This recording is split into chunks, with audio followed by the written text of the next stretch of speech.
ہمارے دو دشمن ہیں جو ہمیں جادہ مستقیم سے ہٹانے کے لیے دن رات کوشاں ہیں، ایک نفس اور دوسرا شیطان۔ نفس اور شیطان دونوں دشمن ہمیں راہ حق سے ہٹانے کے لیے دن رات جد و جہد میں ہیں اور ہمارے خلاف مساعی جد و جہد اور محنت کر رہے ہیں۔ ان میں جو نفس ہے وہ بڑا دشمن ہے یا شیطان بڑا دشمن ہے؟ عمومی طور پہ تو یہ کہا جاتا ہے کہ شیطان نے ہمیں ورغلا دیا، لیکن شیطان جب خود ورغلایا گیا، شیطان جب شیطان بنا تو اس وقت کوئی دوسرا شیطان تو نہیں تھا جس نے شیطان کو ورغلایا، وہ نفس تھا جو شیطان کو بھی شیطان بنا۔ نفس نے اندر سے سر اٹھا کے کہا تھا نا، انا خیر منہ، میں بہتر ہوں، اور باقاعدہ دلیل کھڑی کر لی اس کے نفس نے، خلقتنی من نار وخلقتہ من طین، مجھے تو نے آگ سے پیدا کیا ہے، اسے تو نے مٹی سے پیدا کیا۔ مٹی افضل نہیں ہوتی، مفضول ہوتی ہے، اور آگ اٹھتی ہے اوپر کو جاتی ہے، یہ افضل ہے، لہٰذا افضل مفضول کو سجدہ کیسے کرے؟ میں سجدہ نہیں کروں گا۔ باقاعدہ اس کے نفس نے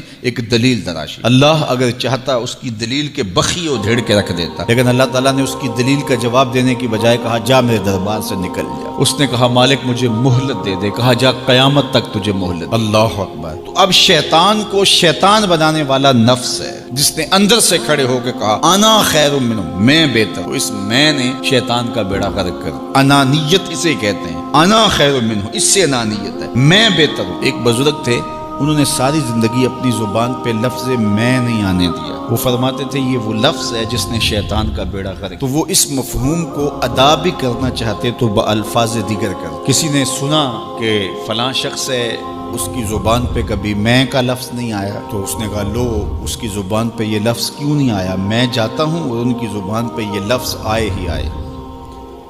ہر شخص کی اپنی ترجیحات ہوتی ہے، ایک مہم پہ نکلا کہ ان کی زبان پہ لفظ میں لے کر آنا گیا۔ حضرت بیٹھے تھے، حضرت ایک مسئلہ پوچھنے آیا، بیٹا پوچھئے۔ کہا شیطان کو کس چیز نے برباد کیا تھا؟ حضرت اب تو بولیں گے نا کہ میں نے اس کا بیڑا غرق کیا تھا، تو کہوں گا جیسے بھی زبان پہ لفظ تو آئی گیا، اور شیخ بھی بڑے سمجھدار تھے، سمجھ گئے اس کی نیت کے کھوٹ کو کہ یہ کیوں آیا ہے اور یہ مسئلہ کیوں پوچھ رہا۔ ہر مسئلہ تفہیم کے لیے نہیں پوچھا جاتا، اس کے مقاصد اور بھی ہوتے ہیں، اور اہل اللہ کو اللہ نے وہ بصیرت دی ہوتی ہے جو سائل کے انداز سے سمجھتے ہیں کہ اس کے مقاصد۔ تو کہا حضرت پوچھنے آیا ہوں کہ شیطان کو کس چیز نے برباد کیا؟ حضرت فرمانے لگے نماز کا ٹائم ہو گیا، ابھی جماعت کھڑی ہونے والی ہے، نماز کے بعد اس پہ بات کر۔ خیر نماز ہوئی، سلام پھرا تو حضرت خود فرمانے لگے کسی نے پوچھا تھا کہ شیطان کو کس چیز نے برباد کیا؟ جواب دینا چاہ رہا ہوں، کس نے پوچھا تھا؟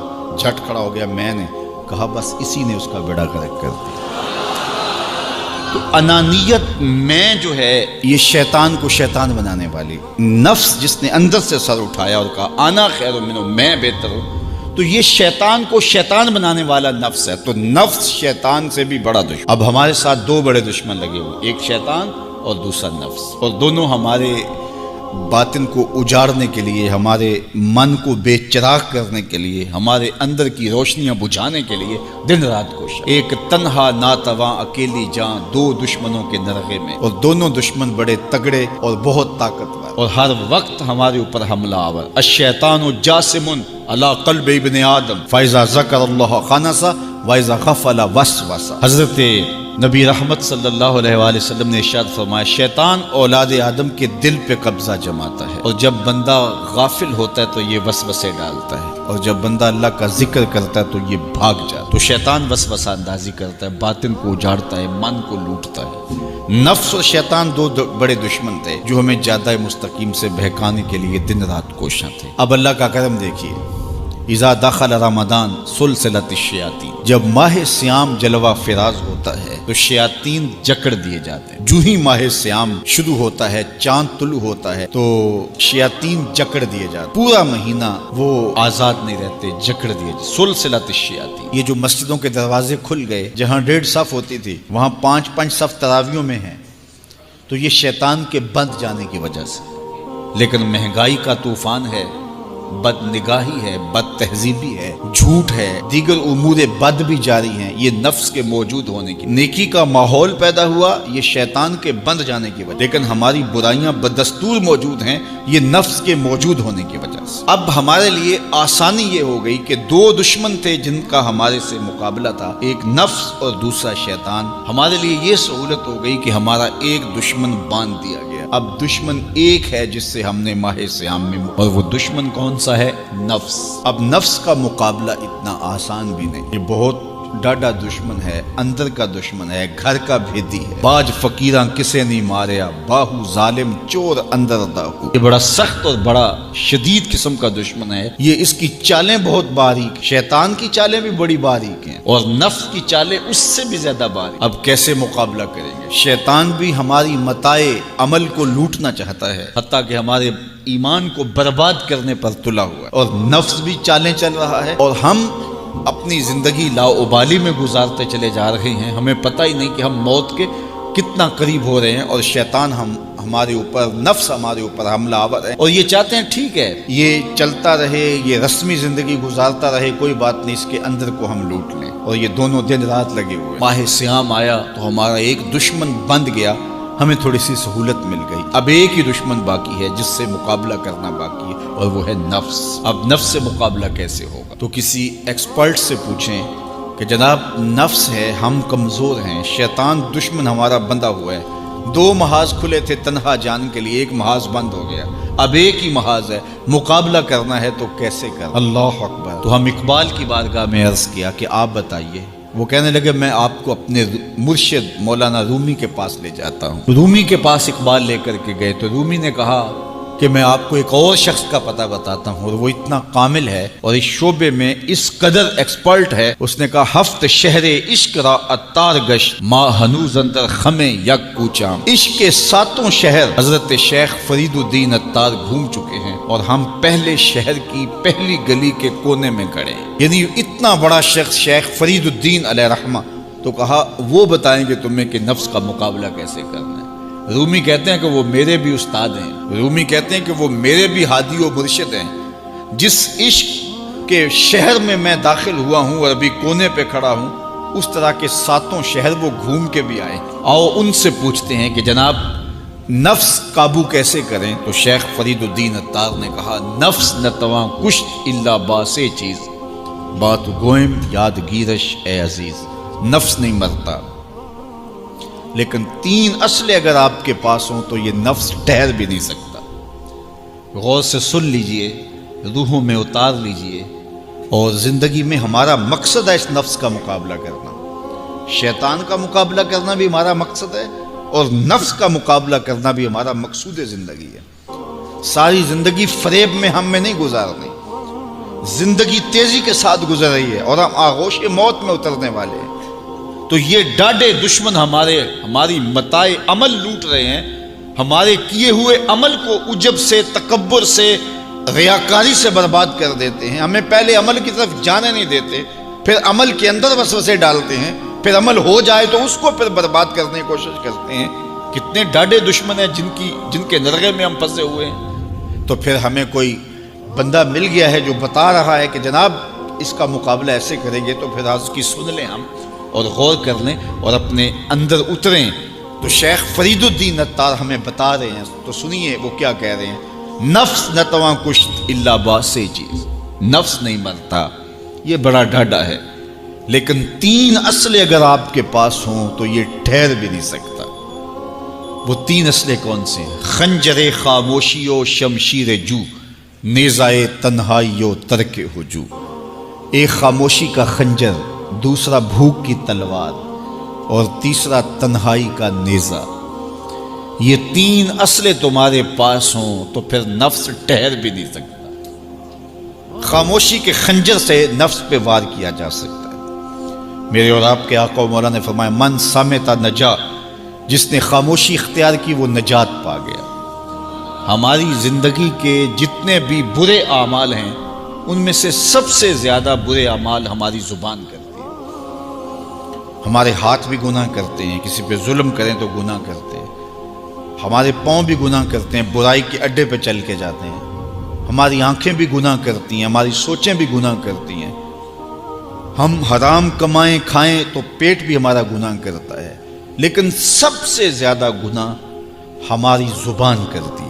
جھوٹ یہ بولتی ہے، غیبت یہ کرتی ہے، بہتان یہ لگاتی ہے، گالی گلوچ سب و شتم یہ کرتی ہے، گلے شکوے کا انداز، ناشکری کا لہجہ یہ اختیار کرتی ہے۔ اسی لیے میرے اور آپ کے آقا و مولا نے فرمایا جو تمہارے دو جبڑوں کے درمیان ہے یعنی تمہاری زبان، اور جو دو ٹانگوں کے درمیان ہے تمہاری پارسائی کی جگہ، ان دو چیزوں کی تم مجھے ضمانت دے دو، میں محمد تمہیں جنت کی ضمانت دے دیتا ہوں۔ تو اپنی زبان کی حفاظت کرنی ہے۔ دیکھیے یہ سننے کے لیے چیزیں نہیں ہیں محض، بلکہ ان پر ہم عمل کریں، اور آج سے ہی دیکھیے یہ موسم رحمت ہے، رحمت کی برکھا برس رہی ہے، اور یہ موسم نور ہمارے سیکھنے کے لیے ہے۔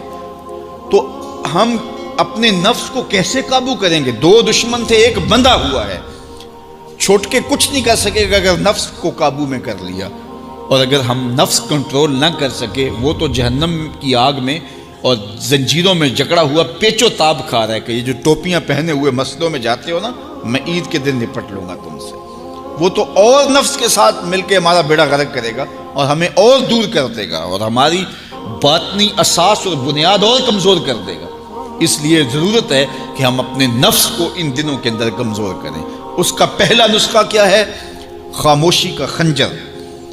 آپ جب خاموشی اختیار کریں گے، زبان کو صرف ضرورت کے لیے استعمال کریں گے، تو پھر نتیجہ کیا ہوگا کہ آپ کے گناہ بہت کم ہوں گے، جھوٹ کم ہوگا، غیبت نہیں ہوگی، بہتان تراشی نہیں ہوگی، دیگر اعمال جو زبان کے ذریعے سے صادر ہوتے ہیں اور ہم گناہوں میں اضافہ کرتے چلے جاتے ہیں، تو زبان کو اگر کنٹرول میں کر لیں گے، اللہ اکبر، حضور علیہ الصلوۃ والسلام نے زبان کے کنٹرول کرنے کی تلقین کی، اور یہ بغیر ہڈی کے گوشت ہے، اس کو سنبھال لیا جائے، 32 دانتوں میں جکڑ کے رکھی گئی زبان ہے، لیکن یہ پھر بھی قابو میں نہیں رہتی۔ اس کو کنٹرول میں کر لو، اس کو قابو میں کر لو۔ ایک روایت میں آتا ہے جب صبح ہوتی ہے تو سارے اعضائے بدنیاں زبان کے آگے ہاتھ جوڑتے ہیں کہ بی بی تو نہ کچھ کرنا، تیری وجہ سے ہم سزائیں کاٹیں گے اور اذیتیں پائیں گے۔ تو زبان کو قابو میں کرنا، اور اس کا علاج کیا ہے؟ خاموشی۔ من صمت نجا، جو خاموش ہوا وہ نجات پا گیا۔ خنجر خاموشی، خاموشی کا خنجر ہو تو نفس کے لیے بہت بڑا وار ہے۔ دوسری بات، شمشیر جو، بھوک کی تلوار۔ بھوک کے ذریعے نفس کشی ہوتی ہے۔ نفس کا مقابلہ بھوک سے ہم کر سکتے ہیں، چونکہ جب بھوک ہوگی تو اس وقت بہت ساری خواہشات جو ہیں وہ دم توڑ جائیں گے۔ اللہ کے محبوب علیہ السلام کا ایک فرمان سنیے، بالخصوص نوجوانوں کے نام، یا معاشر الشباب من استطاع منکم الباء فلیتزوج فإنه اغض للبصر واحسن للفرج فمن لم يستطع فعليه بالصوم فإنه له وجاء۔ فرمایا اے جوانوں کے گروہ، تم میں سے جو نکاح کرنے کی طاقت رکھتا ہے وہ دیر نہ کرے، جلدی نکاح کر لے۔ کیوں کہ نگاہ اور پارسائی کی جگہ کا محافظ ہے، تمہاری نظر کو بھی محفوظ کرے گا اور تمہاری پارسائی، تمہاری عصمت کے جوہر کو بھی محفوظ کرے گا۔ تو اگر کسی کے پاس استطاعت ہے تو وہ نکاح کرنے میں دیر نہ کرے۔ فَإِن لَمْ يَسْتَطِعْ، اور اگر کوئی طاقت نہیں رکھتا، اس کے حالات ایسے نہیں ہیں کہ وہ نکاح کر پائے، فَعَلَيْهِ بِالصَّوْمِ، تو فرمایا وہ کثرت کے ساتھ روزے رکھے۔ فَإِنَّهُ لَهُ وِجَاءٌ، روزے اس کے لیے قاطع شہوات ہیں اور اس کی مشکلیں آسان کرنے والے ہیں۔ تو نوجوانوں کو اگر استطاعت نصیب ہو جائے تو وہ شرم نہ کریں، وہ نکاح کی طرف بڑھیں تاکہ ان کی عصمت کے جوہر کی حفاظت ہو سکے۔ لیکن کسی وجہ سے نکاح میں تاخیر ہے تو پھر وہ کثرت کے ساتھ روزے رکھیں۔ روزوں کی کثرت گناہ سے، شہوات سے، برائی سے، گناہوں سے انسان کو بچاتی ہے۔ تو کثرت کے ساتھ روزے رکھے جائیں تو روزہ بھوک جو ہے وہ نفس کشی کا ایک مؤثر ترین علاج ہے، اور یہ میرے اور آپ کے آقا و مولا نے بیان فرمایا۔ تو بھوک کی تلوار جو ہے یہ نفس کشی کا ایک مؤثر ذریعہ ہے، اور نفس کا سر کاٹنے کے لیے بھوک کی تلوار ہمیں ہر وقت حمائل کیے رکھنی چاہیے، اور ہر وقت اپنے ساتھ لٹکا کے رکھنا چاہیے، کثرت کے ساتھ ہمیں روزے رکھنے چاہیے۔ تیسری بات فرمایا نیزہ تنہائی، تنہائی کا نیزہ۔ جب آپ عمومی طور پہ مجلسی زندگی میں ہوں گے تو بہت ساری خطائیں اور بہت سارے گناہ مجلسی زندگی میں آپ سے سرزد ہوں گے، تو جب آپ تنہائی اختیار کر لیں گے تو بہت سارے گناہوں سے بچ جائیں گے۔ حضرت شاہ نقشبند بخاری علیہ رحمہ فرماتے ہیں کہ فقیر کے لیے سب سے بہتر جگہ اللہ کا گھر مسجد ہے، یا پھر کامل شیخ کی صحبت ہے، یا پھر تنہائی ہے۔ چوتھی جگہ سوائے ہلاکت کے اور کچھ نہیں ہے۔ العافیۃ فی العزلہ، عزلت میں، تنہائی میں عافیت رکھی گئی ہے۔ اس لیے اپنے آپ کو ایسے ہجوم میں، ایسی جگہوں پہ لے جانے سے روکیں، اپنے آپ پر ضبط کریں جہاں نظر پاک نہیں رہتی، جہاں خیال کی پاکیزگی کا سامان نہیں رہتا، اور جہاں آپ کی جو ہے وہ آپ کی زبان محفوظ نہیں رہتی۔ دوستوں کے ساتھ بیٹھیے، آپ عزیزوں رشتہ داروں کے پاس جائیے، ضرور ملاقات کیجیے، لیکن اس کا ایک اعتدال ہونا چاہیے۔ اگر آپ سمجھتے ہیں کہ کسی جگہ جاتے ہوئے، کسی جگہ پہنچ کر آپ کی نظر میں پاکیزگی نہیں رہے گی، خیالات میں گندگیاں گردش کرنے لگ جائیں گی، سوچوں میں آوارگی آنے لگ جائے گی، تو وہ شادی کی تقریب ہو یا کوئی اور تقریب ہو، وہاں جانے سے اپنے آپ کو روک لیں، کیونکہ وہاں جا کے آپ اپنا کوئی فائدہ نہیں کر رہے، اپنا نقصان کرنے جا رہے ہیں۔ تو جہاں آپ کو یقین ہو کہ آپ وہاں اپنے آپ کو بچا نہیں پائیں گے، اپنی حفاظت نہیں کر پائیں گے، تو وہاں سے تنہائی بہتر ہے، وہاں سے عزلت بہتر ہے۔ تو یہ تین چیزیں ہم اگر کر لیں تو یہ نفس کشی کا ایک مؤثر ذریعہ ہے۔ اب ماہ سیام کے اندر اللہ تعالیٰ یہ تینوں چیزیں ہمیں نصیب کرتا ہے۔ ہم زیادہ بولتے نہیں ہیں، روزے سے ہوتے ہیں، بلکہ فرمایا اگر تم سے کوئی شخص بحثے، کوئی الجھے، کوئی لڑائی کرنا چاہے، بدتمیزی کرے، تو اس سے کہو انی صائم، میں روزہ رکھا ہوا ہے۔ اور اسی طرح بھوک تو میسر ہوتی ہی ہوتی ہے۔ اور تیسری بات کہ عزلت بھی میسر ہو جاتی ہے، اس میں آپ ذکر کے لیے، فکر کے لیے، روزے میں آپ تلاوت کلام مجید کے لیے تنہائی اختیار کرتے ہیں۔ تو گویا روزہ ایک ایسی تربیتی ورکشاپ ہے کہ جس کے ذریعے سے آپ کے نفس کی تہذیب ہو جاتی ہے۔ جب نفس قابو میں آ گیا، نفس کنٹرول میں آ گیا، نفس کو آپ نے کمزور کر لیا، تو شیطان چھٹ کے بھی کچھ نہیں کر سکے گا، کیونکہ شیطان ہمارے اوپر حملہ کرتا ہے نفس کے ذریعے سے۔ باہر کا دشمن ہے اور نفس اندر کا دشمن ہے۔ ہمارے دیہاتوں میں چوری ہو جائے نا تو بوڑھے بزرگ مل کے بیٹھ جاتے ہیں کہ بتاؤ چوری کیسے ہوئی، تو ایک نقطے پہ سارے متفق ہوتے ہیں، اور وہ نقطہ یہ ہوتا ہے کہ کوئی اندر کا بھیدی ضرور ہے۔ جب تک کوئی اندر کا بندہ نہیں تو باہر سے کوئی آ کے از خود چوری نہیں کر سکتا، تو کوئی اندر کا بندہ ضرور موجود ہے۔ نفس اندر کا بھیدی ہے اور شیطان باہر سے آ کر حملہ آور ہونے والا ہے۔ اس لیے شیطان کو اندر آنے کا موقع نفس دیتا ہے۔ نفس کو ہی کمزور کر لیجئے، وہ آپ کا ساتھی بن جائے، نفس امارہ، نفس مطمئنہ بن جائے، اور وہ نفس جو برائی کا حکم دیتا ہے وہ نفس امارہ کہلاتا ہے۔ اور جب وہ کثرت ذکر سے، عبادت سے نفس مطمئنہ بن جاتا ہے تو پھر وہ شیطان کے لیے رکاوٹ کا ذریعہ بن جاتا ہے اور آپ کی زندگی محفوظ ہو جاتی ہے۔ اور یہ ہمارا کام ہے، یہ ہمارے کرنے کا وظیفہ ہے۔ دیکھیے حضرت انسان کو اللہ نے اختیار دیا، زندگی دی، فہم دیا، ادراک دیا، گناہ کی قوتیں اور نیکی قوتیں ساری اس کے ساتھ لگی ہوئی ہیں۔ اس نے صرف ایک لا ابالی شخص کی طرح زندگی نہیں گزارنی کہ جو سامنے آ گیا کھا لیا اور جو زبان پہ آ گیا بول دی، ایسا نہیں ہے۔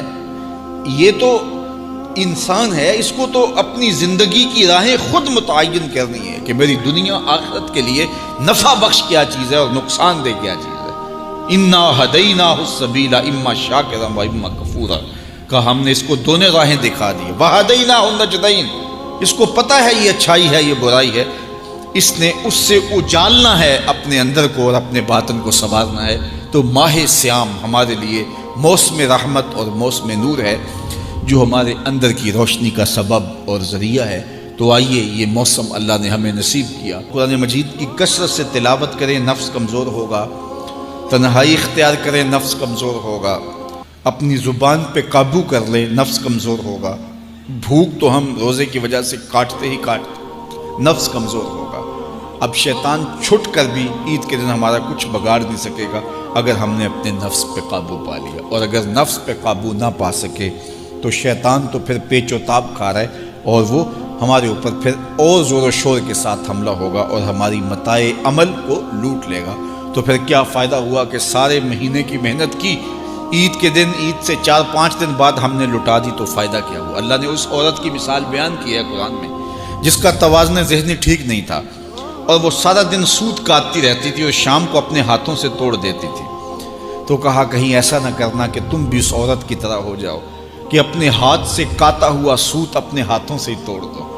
پورا مہینہ بھوک کاٹی، پیاس کاٹی، تکلیفیں گوارا کی، اور شام کو جو ہے وہ اپنے ہاتھ سے وہ سوت کاٹنے والی خاتون سوت توڑ دیتی ہے۔ تو کہیں ہم بھی ایسے نہ ہو جائیں کہ مہینے کی محنت ہر سال عید یا عید کے چند دن بعد برباد کر لیں، پھر اگلے سال مہینے کی محنت کریں، پھر عید کو برباد کر دیں، تو کیا فائدہ ہوا؟ تو ہم نے جو نعمت سمیٹی ہے، جو چیز دی ہے، جو چیز حاصل کیا، اس کو جذب کر لیں روح کے اندر، اس کو اپنے من کے اندر اتار لیں۔ اہل ایمان کو ایک دعا تلقین کی گئی ہے، وہ کیا دعا کرتے ہیں؟ ربنا لا تزغ قلوبنا بعد اذ ہدیتنا، اے اللہ ہدایت کے بعد ہمارے دل کو پھر دوبارہ ٹیڑھا نہ کر دینا۔ اگر ہدایت دی ہے تو وہ نصیب ہی رہے، وہ من میں جذب ہو جائے، وہ روح میں اتر جائے۔ تو میں اور آپ اپنی زندگی کو اللہ اور اس کے رسول کے نام پہ لگایا ہے، تو پھر اپنی ساری زندگی کو اللہ اور اس کے رسول کے نام پہ لگا دیں۔